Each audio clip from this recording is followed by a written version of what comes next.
একজন তার কাছে জাকাত দেওয়ার মতো অর্থ ছিল, কিন্তু বেশ কয়েক বছর তিনি জাকাত দেননি।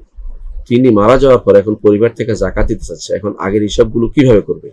যদি উত্তর দেন কৃতজ্ঞ থাকবো। আলহামদুলিল্লাহ, আল্লাহ তাআলা প্রত্যেক মাসআলার কোনো সমাধান দিয়ে দিয়েছেন শরীয়তে। এমন কোনো মাসআলা নেই যার কোনো সমাধান নেই। সমাধান অবশ্যই আছে। তিনি কত বছর জীবিত ছিলেন তার সন্তানরা তা খেয়াল করবে। খেয়াল করে ধনী কত বছর ছিলেন সেটা দেখবে। পরিবারের মধ্যে আলোচনা করবে যে ওই সময় থেকে তিনি অত্যন্ত পয়সাওয়ালা ছিলেন, তার পূর্ণ হয়েছিল, রেসাব পূর্ণ হয়েছিল, জাকাত দেননি।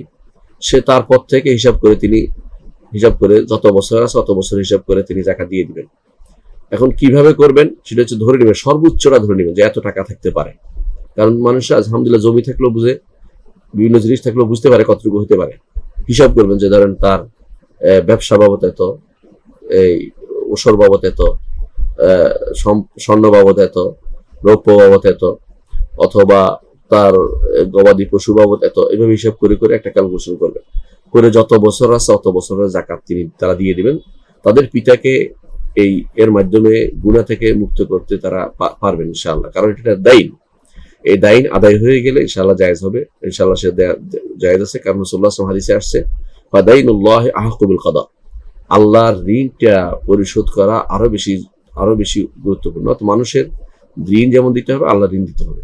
আল্লাহর ঋণ সাধারণত কোনটা যে বাকি রয়েছে, যেমন কেউ যদি কোনো হজ না করে মারা যায়, কেউ যদি কোনো আল্লাহ তাআলার কোনো হক না দিয়ে বা জাকাত না দিয়ে মারা যায়, সেগুলো যেরকম, ঠিক তেমনি ভাবে এই মানুষের এই হকগুলো, মানুষের হকগুলো ঋণ, এগুলো দিয়ে দিতে হবে। এগুলো দিয়ে দিলে আল্লাহ তাআলা তাকে গুনাহ থেকে উদ্ধার করবেন। তিনি যদি ওসিয়ত করে যান তাহলে সেটা দেওয়া বাধ্যতামূলক তার সম্পদ থেকে।